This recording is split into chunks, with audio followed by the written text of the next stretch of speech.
తెలంగాణ ప్రభుత్వం ఎన్నో ఇబ్బందుల్లో ఉన్న మహాలక్ష్మి పథకాన్ని సమర్థవంతంగా నిర్వహించేందుకు సీఎం రేవంత్ రెడ్డి కృషి చేస్తున్నారని మంత్రి తుమ్మల నాగేశ్వరరావు అన్నారు.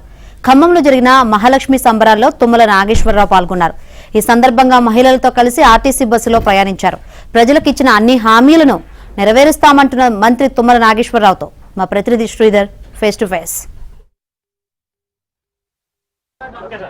తెలంగాణ రాష్ట్రంలో 2 కోట్ల మంది మహిళలు మహాలక్ష్మి పథకాన్ని ఉపయోగించుకొని ఆర్టీసీ బస్సులో ఉచిత ప్రయాణం చేసిన సందర్భంగా తెలంగాణ ప్రభుత్వ ఆధ్వర్యంలో రాష్ట్ర వ్యాప్తంగా 97 బస్సు డిపోల్లో మహాలక్ష్మి సంబరాలు జరుగుతున్నాయి.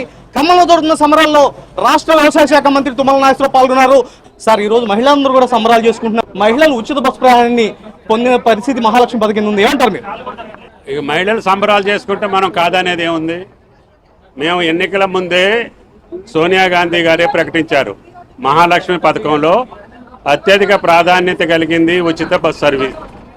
ఉచిత బస్ ప్రయాణానికి కల్పిస్తామని చెప్పి మాటిచ్చి గౌరవ ముఖ్యమంత్రి గారు సోనియా గాంధీ గారి జన్మదినమైనటువంటి 9వ తారీఖునే రెండో రోజునే ప్రభుత్వం వచ్చిన రెండో రోజునే ప్రారంభించినటువంటి మొట్టమొదటి పథకం ఈ మహాలక్ష్మి పథకాల్లో ఉచిత బస్సు రవాణా. ఇది పేదల యొక్క ప్రజా రవాణాకి సంబంధించినటువంటి వ్యవస్థ. ఇది ఆటుపోట్లతోటి కష్ట నష్టాలతోటి ఉన్నటువంటి ఆర్టీసీని ఈ పథకం ద్వారా బలోపేతం చేయటమే కాకుండా ఇంకా ఎక్కువ బస్సుల్ని సమీకరించుకొని ఎక్కువ మంది ఉద్యోగస్తుల ద్వారా ఈ రాష్ట్రంలో ఒక ఉన్నతమైనటువంటి ప్రజా రవాణాన్ని కల్పించడమే తెలంగాణ ప్రభుత్వం యొక్క లక్ష్యం.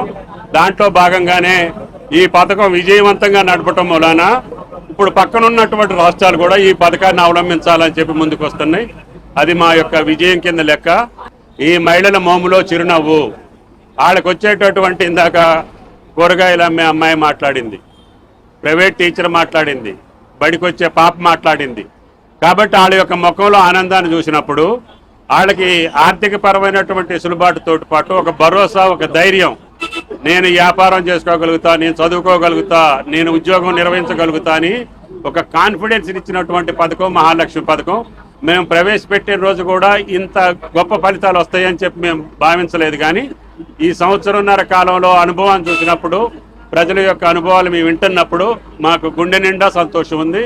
దానివల్ల మహిళా మండలం తల్లులకి అందరికీ కూడా ధన్యవాదాలు. కష్టాల్లో ఉన్న ప్రభుత్వానికి ఎంత కష్టం వచ్చినా, ఎంత ఇబ్బంది అయినప్పటికీ కూడా ఈ పథకాన్ని కొనసాగించేందుకు అన్ని రకాల చర్యలు తీసుకుంటామని చెప్పేసి రాష్ట్ర వ్యవసాయ శాఖ మంత్రి తుమ్మల నాగేశ్వరరావు చెప్తున్నారు. ఆయన ఈ రోజు మహిళలను కలుసుకుని బస్సులో ప్రయాణిస్తున్న మహిళలతో ఆయన మాట్లాడారు. చాలా సంతోషాన్ని వ్యక్తం చేస్తున్నారు. ఆయన మహిళలు వాళ్ళ ఆర్థిక స్వావలంబన దిశగా ముందుకు సాగుతున్నారని చెప్పేసి